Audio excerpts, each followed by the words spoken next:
Chaque fois que cet homme soignait les habitants du village, il ne recevait jamais d'argent en retour, mais seulement des reconnaissances de dettes. Aujourd'hui, ces dettes s'accumulent, atteignant un total de 200 000 €. Mais les villageois estiment que c'est son devoir de les soigner. Et, même s'ils en ont les moyens, ils n'ont aucune intention de le rembourser. Déçu, sa femme décide de divorcer. Avant de partir, elle lui lance: notre fille va bientôt reprendre l'école. As-tu de l'argent pour lui offrir une bonne école? Mais l'homme tente encore de se défendre, affirmant qu'il récupérera cet argent. Sa femme ne le croit plus. L'homme regarde sa femme s'éloigner. À cet instant, il s'effondre. Il se sent comme un raté. Mais pour sa fille, il décide de partir chaque jour réclamer ses dettes. Il se rend d'abord chez un patient qu'il avait soigné la veille. En le voyant arriver, la famille cache rapidement la viande. L'homme explique poliment que sa fille doit aller à l'école, et qu'il lui manque encore de quoi payer les frais. Mais le vieil homme se moque de lui. Si tu n'as pas d'argent, il ne fallait pas faire d'enfant. Et il humilie encore sa fille, disant qu'elle est mauvaise élève. L'homme déclare alors fermement qu'il est venu réclamer ce qu'on lui doit. Mais la femme fait mine de ne pas comprendre, et l'autre homme est encore plus arrogant. Je rembourserai quand j'en aurai envie. Furieux, l'homme leur dit qu'il ne les soignera plus jamais. Il se rend ensuite chez une deuxième famille.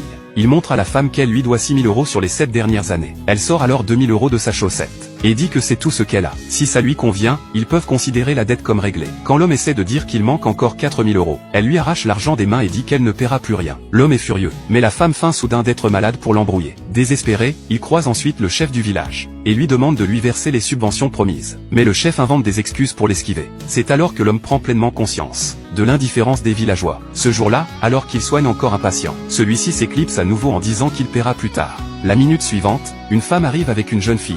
L'homme pense que cette femme veut encore profiter de lui, et s'apprête à la repousser. Mais elle explique que c'est la fille qui est malade. Par bonté, l'homme accepte de l'ausculter avec patience. Mais il ne remarque pas les regards sournois des gens autour. Soudain, la femme sort des menottes, et arrête le médecin. Quelqu'un l'a dénoncé pour exercice illégal de la médecine. L'homme est totalement sous le choc.